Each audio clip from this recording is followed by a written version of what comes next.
Us now for some reaction, the Illinois Republican Congressman Adam Kinzinger. Congressman, thanks very much for joining us. So we know the general outlines of what the president's going to do tomorrow night. What's your reaction? Are you welcoming what the president is going to do, this executive action, or are you critical of the president?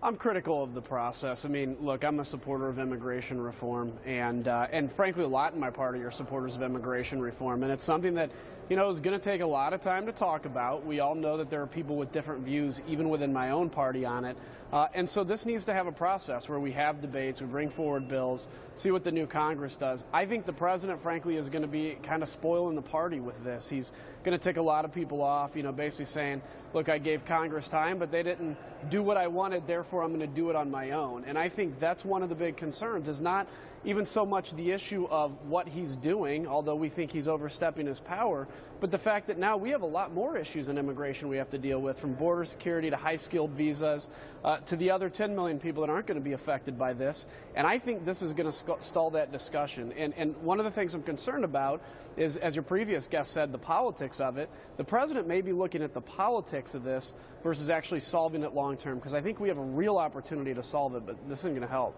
I know you support immigration reform. A lot of Republicans in the House support immigration reform. It was passed overwhelmingly in the Senate, Republicans joining the Democrats to pass it, but it's languished. The Speaker of the House hasn't allowed it to come up for a vote for well over a year. So the president says, you know what? Enough is enough. I have the legal authority to take action. I'm going to take action. If Congress wants to come up with legislation that I can sign into law, that will supersede the executive action he's about to take. Well, what do you make of his argument that the House Republican leadership has refused to do what the Republican leadership, a lot of Republicans in the Senate, allowed to go forward, that legislation that passed? Well, as you know, last year, you know, with the discussion with the Senate bill, immigration got very divided and it became a really kind of hot topic. And so, you know, that's a real issue. You have people running in elections and that kind of comes into play and everything else. But when the president's concerned, he doesn't get to pick Congress. He doesn't get to just make laws if Congress doesn't go along with it. We exist for a reason out here. And you know, you may not like everything that goes on in the sausage making of Washington, D.C.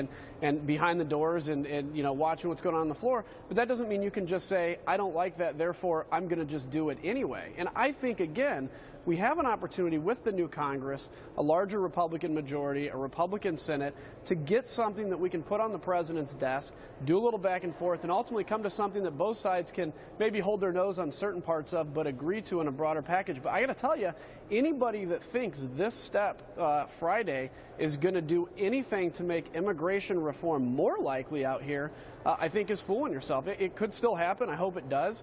But this is not a good start to what needs to be a strong kind of across-the-aisle approach to say, look, we've had some real issues we need to deal with here. Because the president presumably will point out, yes, Thursday night, tomorrow night, he'll make his announcement. He'll follow up with an event in Las Vegas on Friday. He'll make the point that it's going to take several months to begin implementing this new policy, 3 million, 3.5 million people who are here undocumented. They will eventually get some sort of legal status, at least temporary legal status in the United States. Congress, they'll put the pressure on you guys in Congress to come up with legislation. Here's the question. Will you support legislation going forward similar to what the Senate passed if it came up for a vote in the House? Well, I don't speak in hypotheticals on that, but yeah, I mean, if we get something that solves the border issue first, I'm an Air National Guard pilot. I've worked the border of Mexico in an ISR, intelligence, surveillance, reconnaissance capacity, and there's a lot of areas that aren't secure. That's going to be important. And then dealing with the folks that are here, you're not going to deport everybody, and you shouldn't. And then high-skilled visas and fixing our immigration system, I would be supportive of something like that. But again, we need to really, the president, I mean, if he'd come out actually tomorrow and say, you know what, look, I'm going to give the Republicans one last shot. In the very least, I'll delay this till March, give the new Congress an opportunity. I think he'd be in a better position. But I'm just afraid, as a supporter of reform, that what's going to happen over the next few days is this whole situation is going to collapse. And I'm going to tell you, when the president's out in 2 years, I mean, his executive orders don't necessarily follow with him. Right. That executive order signed by a president can be changed by the next president. If it's a Republican president, they may change it. If it's a Democratic president, they may keep that executive order. One final question, Congressman, before I let you go. Is the president legally authorized to do what he's about to do, revise some of the implementation of existing law. And they point out that former President George H.W. Bush did it, that Ronald Reagan used executive authority to change the implementation of immigration policy. Do you have a question about the legal authority that the president has? Yeah, I do have a question about that. And if you look at, I think, past situations where presidents have done that, they've involved Congress in a much broader way. Of course, I wasn't out here then.